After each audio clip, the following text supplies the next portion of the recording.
The Center for Innovation and Technology is offering you a golden opportunity to speak directly to your market at an affordable price. We also offer media training workshops, live streaming, documentary production, and events management. Get in touch with us today on the following numbers: +263 867 711 0290 or 0718 100 235. Don't forget to subscribe to our social media platforms. Like our Facebook page, Center for Innovation and Technology. Follow us on Twitter @SiteZW. And you can also check out our website, www.site.org.zw. Hello and welcome. This is the Breakfast Club. My name is Zenzele Ndebele and welcome to the show. The Center for Innovation and Technology is an organization that promotes dialogue, that promotes the use of technology to talk about the different things. And this past week we had an opportunity to attend a national Indaba on forced disappearances. My name is Dr Zakhe Moyo Nyoni. Moyo Oganyoni Uchelela, originally coming from Insiza Filabosi, but I happen to stay in Bulawayo and work in Maswingo under the Midland State University, where I am part of the team which is lecturing under the Department of Political Sciences in Peace Building. Yes. The topic that I'm going to focus on is how to deal with stress and trauma associated with enforced disappearance from a female perspective. When I was given this topic, I started to think, saying, what is this topic about? Okay, I'm still on the first page. What is this topic about? Two key things came out for me. The first one was, I am talking about the views coming from the female side of things. The second possible way was, I am talking about the strategies that can be used by women so as to deal with the trauma and stresses associated with enforced disappearance. Well, I'm going to focus much in these two approaches, and as I'm starting, I'm going to start with my family experience, which is our second page, my family experience. Sometime back, my family have gone through these issues of disappearance in two separate situations. Firstly, in 1979, my mother's family lost a family member. Up to today, he was never seen. What had happened is this guy was, my uncle was a bus driver. He was driving a bus roundabout in the areas of Insiza towards the Imberengwa area that side. And this guy, it is said that they were accused of having ferried some people who were on the wanted list, and they protected them. So what happened was, all the passengers were removed from the bus, and they were beaten, some were killed, so as to testify what happened to those people. And then the bus crew, which was composed of 4 members, was taken away. Of these 4, one of them was my very own uncle. I didn't know him. By then, I wasn't born. Right. And of these 4, the 3 of these people, their bodies were found somewhere. And they were later buried. But for my uncle, who was the driver of the bus, up to today, he has never been found. That was the first one. The second one, in 2002, around the elections, we had Umkwenyana, who was married to my sister, who was a member of the police force, who, for no apparent reason, disappeared. He went missing for 2 weeks. No communication from him. The family was saying he's out there at work, but he usually communicates, but the person never communicated for 2 weeks. And on a day when the wife, my sister, was still worried, what's happening with the gossip? What's happening with the gossip? The very morning of it, a knock came saying, because you have been picked again. Where? In a roadblock. Where? They described the place. Really? Okay. So why was it not communicated? It was an interesting thing. All sorts of things, procedures were followed, and later on it was discovered that he was very much beaten at the back. He was light, a yellow bone. But then he had gone up people to show that he was beaten. And we identified his body, we buried it. I won't talk much on that. Back on the first incident of Umalumani, my uncle. Umalumani, he was married. He was just married. To the extent that the wife gave birth to a son in 1979, when he had disappeared. Implying he disappeared when the wife was expecting. And that son, my cousin, is my age. Never got to know his father. Even after today, I was asking myself lately, why is it that I've never discussed this thing with Ndebele? I don't know, right? But I discussed it with my mom and my grandma. My grandma passed away in 2006. He used to say, I'm eating like this. What did my son eat? And when the incident happened, they used to stay in number 6, that area by where there were some houses that were destroyed so as to put the road. So their houses was also destroyed. So my grandma will say, Utalita used to know us staying in number 6. Now we are shifted from number 6. When he decides to go home, who will direct him that we're now staying here? And these were my grandmom's words up to her grave. Meaning, part of her was fully convinced that Talita is there somewhere. He will eventually make his way back. And my question is, how many of us are feeling like my grandmom today?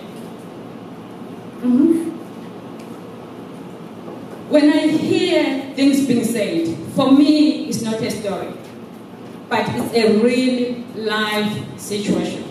My mom is living with it. Here and there she talks about it. We always ask her stories about it. But to a certain extent, I think she easily accepted it and she says, my brother is not gone. But is it always the case with everyone? How easy is it for people to move on and accept such issues?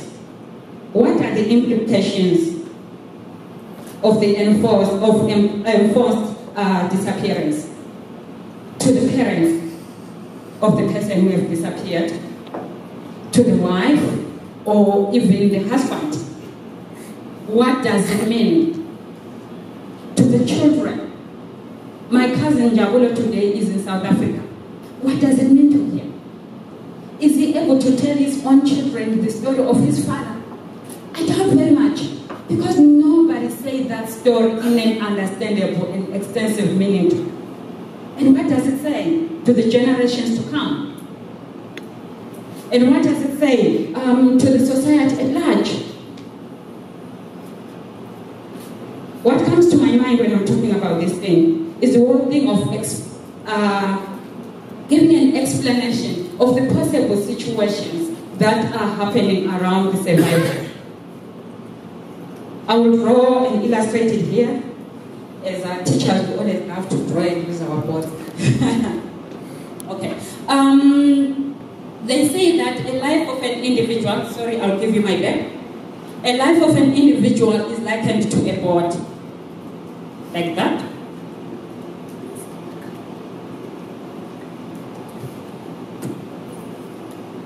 It's likened like a board.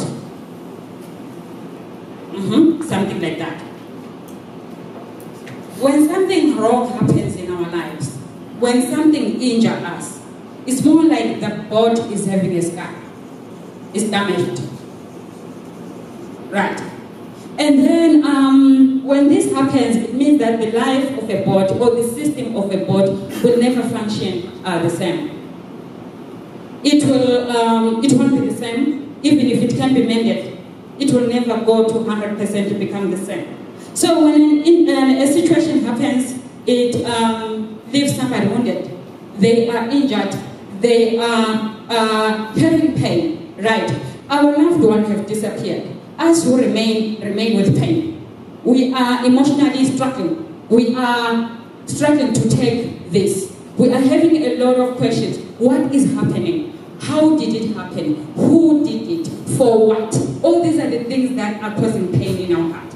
And for this reason, we are bound to withdraw from the society. That's my second dot there. Withdrawal. This is injury. This is withdrawal.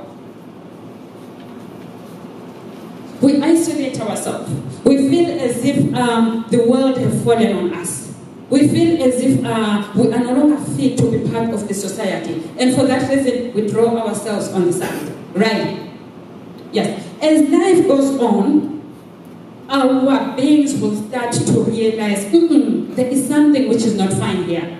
There is something which is not okay here. But I need to normalize my life and go back to the society and start relating with everyone. And then I come to a point of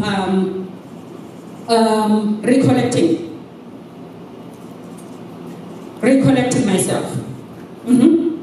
This is what is happening to someone who is injured. They are trying to recollect themselves. They are trying to gather themselves together and go back to become in a normal life, but they are still injured, right? So what is happening here? For some, they may relocate themselves and get up and say, okay, I can't be in this situation for long. I want to go back and be who I am. Without any assistance, they are likely to move back and be who they are, and they will live a situation where the cycle is cut. They are trying to become normal, but they are not normal because the situation they are in does not allow them to be normal. And for that reason, as they are trying to be normal, a lot of things will come their way and start hurting them. We see it. In essence, when somebody recollect themselves, they need to recollect themselves and say, okay, here am I, I'm hurt, right? That's why they need to identify themselves. Identify themselves and also identify where they are. When somebody gets to say, okay, I'm hurting. Indeed, my husband is gone, he disappeared. Indeed, my son is gone and disappeared. What is it that I need to do? Identifying themselves is getting to accept the reality. Getting to a point where you are saying, okay, I'm aware that this situation has happened, and I'm aware that I need to move on with life. And then this will lead to re-identifying self. Re-identifying self. Where somebody gets to say, okay, before this situation, as Justina talked about it, before 2 December, I was this kind of a person. I need to go back and be this kind of a person. This is where the re-identification comes in, right? And having re-identified, this will help a person to get to a point where they reconcile with themselves. Reconcile with the situations around them, and they find possible forgiveness. That's possible. Forgiveness may not come, but possible it may come, right?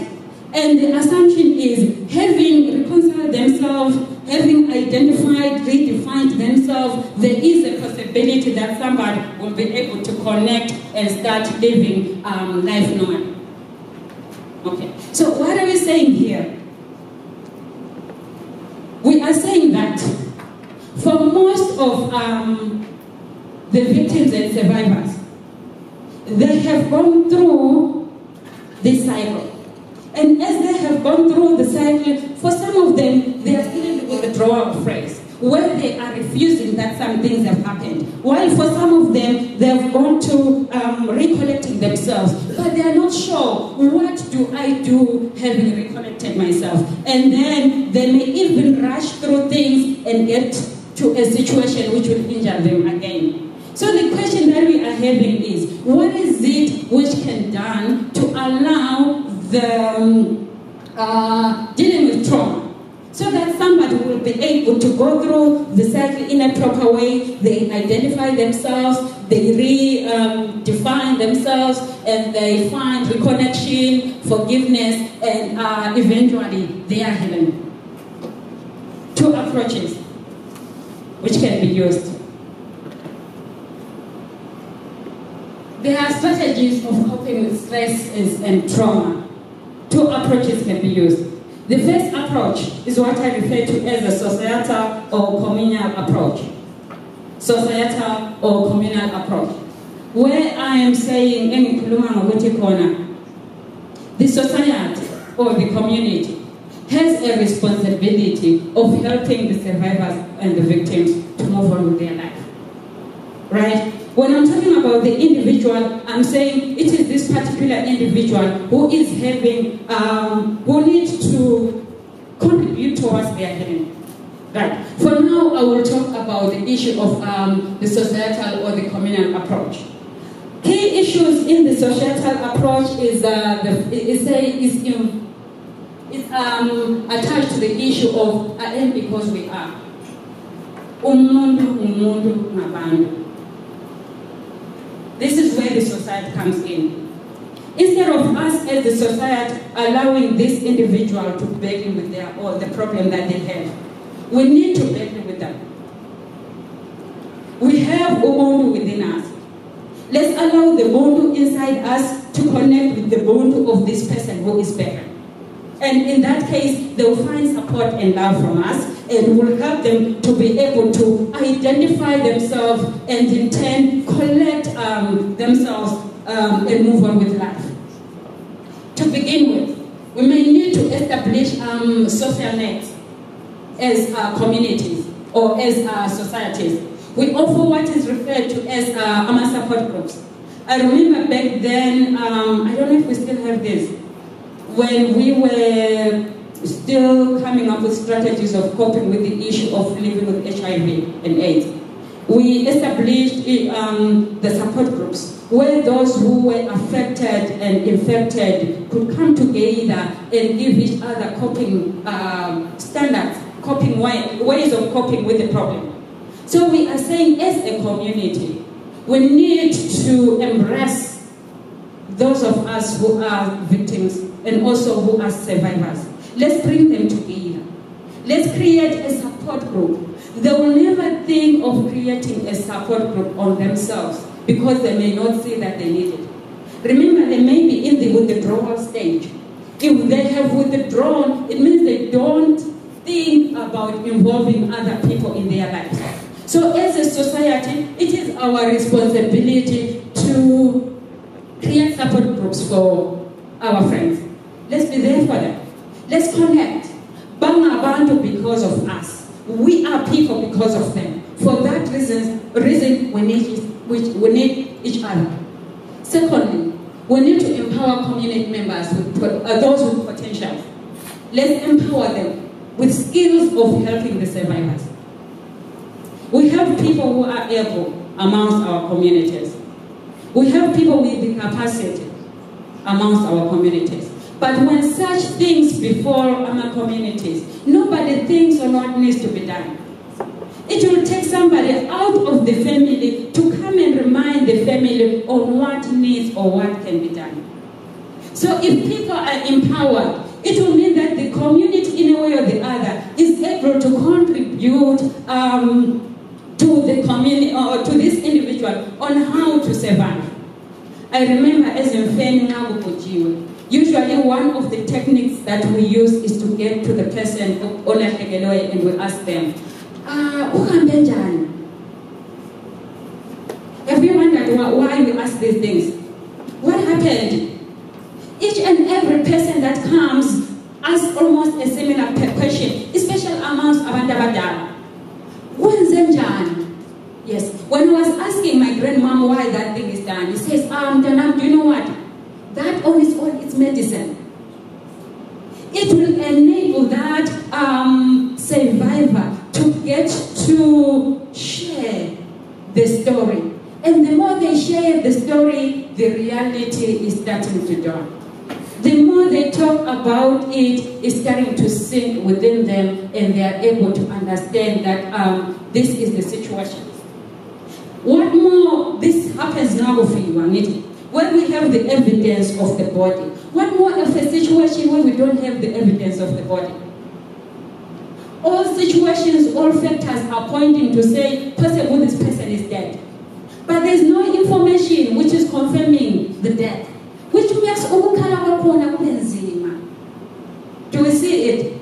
But once we are there to enable these people, give them a chance to talk, allow them to share the story, it will be difficult.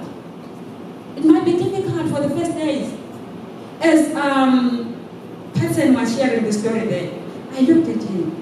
I'm like, God, I'm so thankful for this person.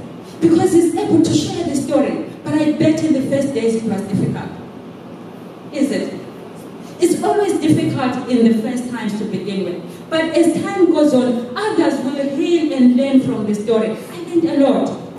Thought about my grandmother's situation as he was talking. And I'm like, anyway, why is it that those people never talk about it? They had fear. What will Uhulumende do to us? But now we are learning from his experience that talking about it can open avenues here and there. The third one, our communities, as communities, we need to resort to customary ways of dealing with pain. In brackets there, I've got restorative justice. Customary ways. I'm talking of the way how pain was dealt with in the past. According to our customary tradition, whenever something went wrong, Usobu, who was the leader of the community, will gather the people together so that the community will be able to talk, deliberate, and discuss and make the way forward on this problem. Instead of leaving the problem to become for that one individual, let's allow the problem to become for every one of us. We take it as our responsibility to restore the identity of the person who have lost the beloved one. To restore who they are, to restore their hope. Remember, this person is hopeful. They've got plans, and plans are gone. So they need us to restore them. Their human dignity, their self-esteem should be restored by us as a community. That's our responsibility. If we leave it like that, who will then have them?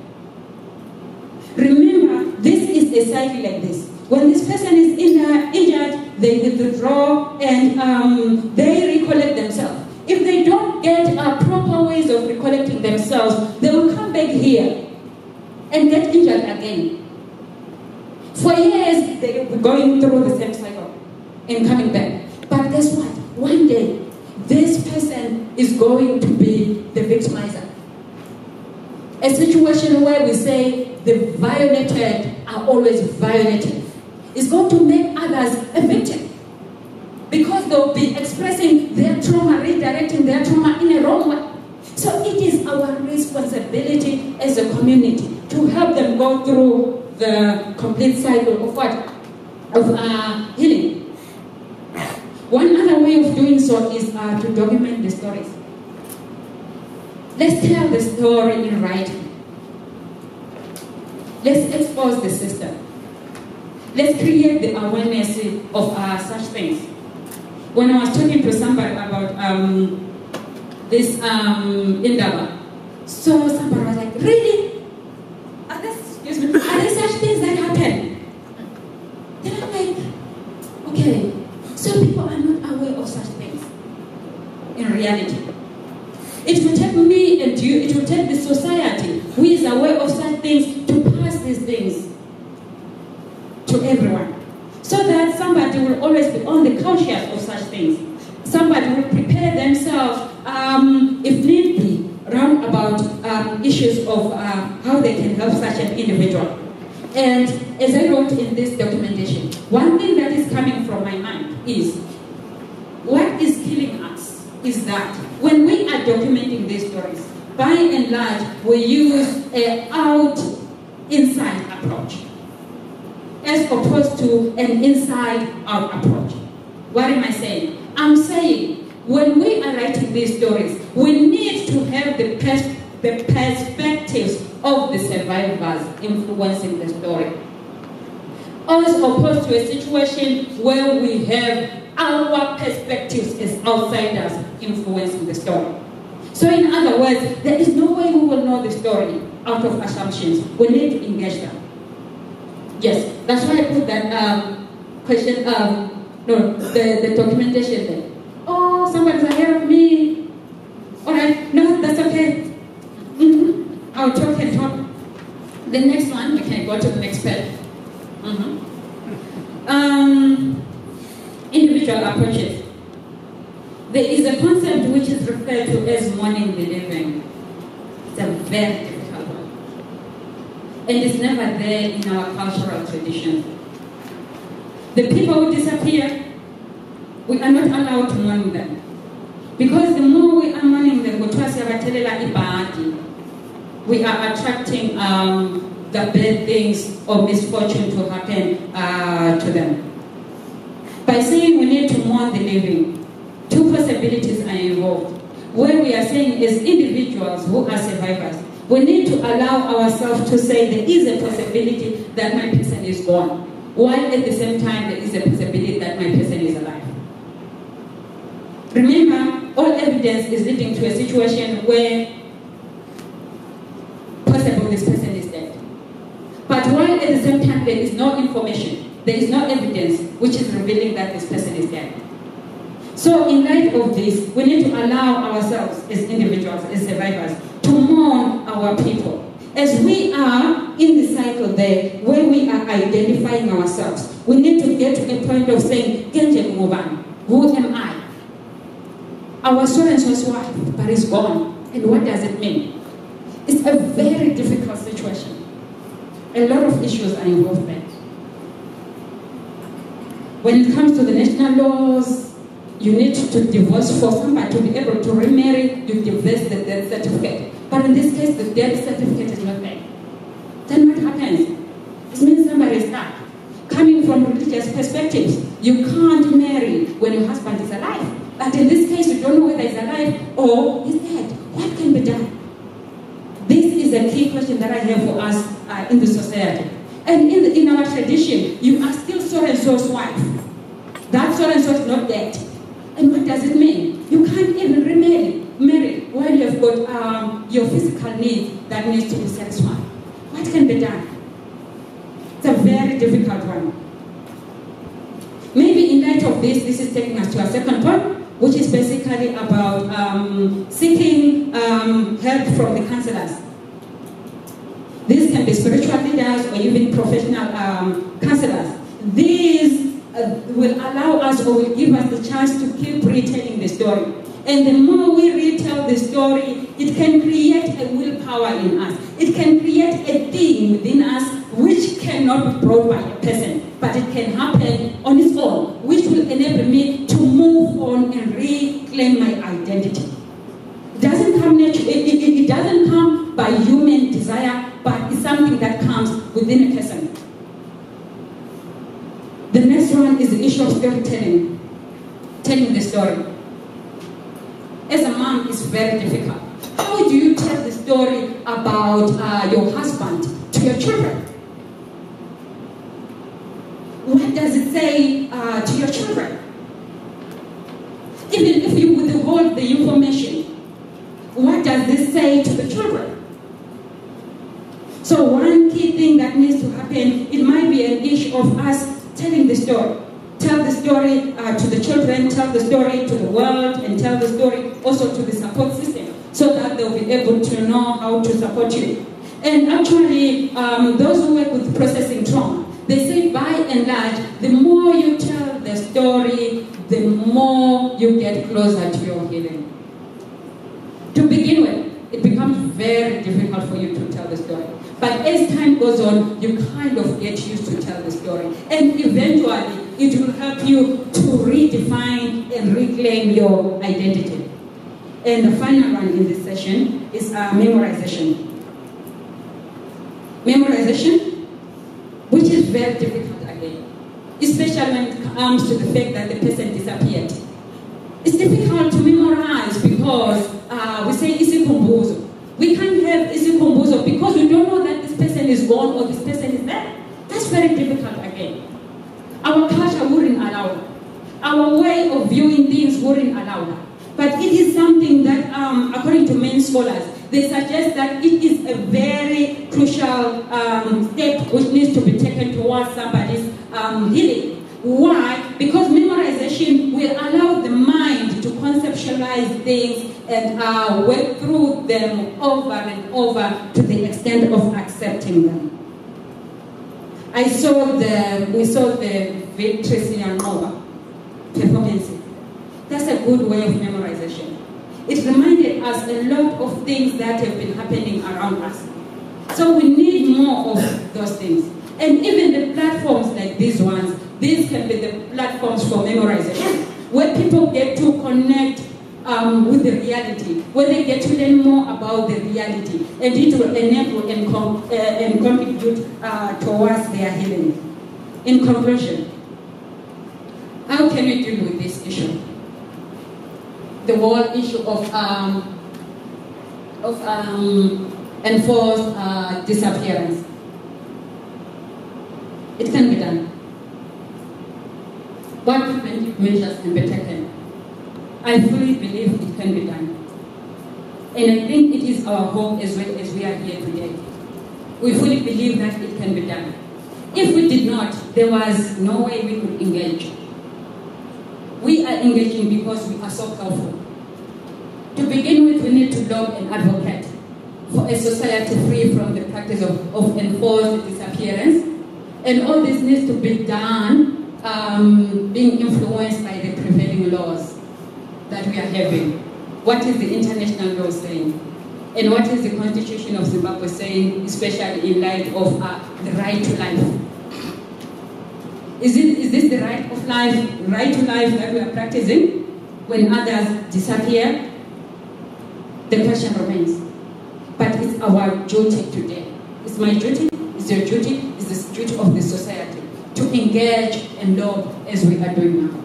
And finally, we all need, as we are here, to take the responsibility of nurturing children in a way that they will understand Ubuntu and the sanity of humanity, so that this will be practiced and passed from generations to generation. If our children will learn to say, there is value in this human being, even as they go, they will practice it and they'll be able to pass it from generations to generation. And in that way, our hope is no one will give in to killing another. I hope this program was very informative, and you can also bring some of these people that you know that disappeared, and you have information that you want to share with us. You're free to get in touch with us on our social media platforms like Facebook, Twitter. The organization is the Center for Innovation and Technology, or site ZW. My name is Zenzele Ndebele. Till we meet again tomorrow, have a good day.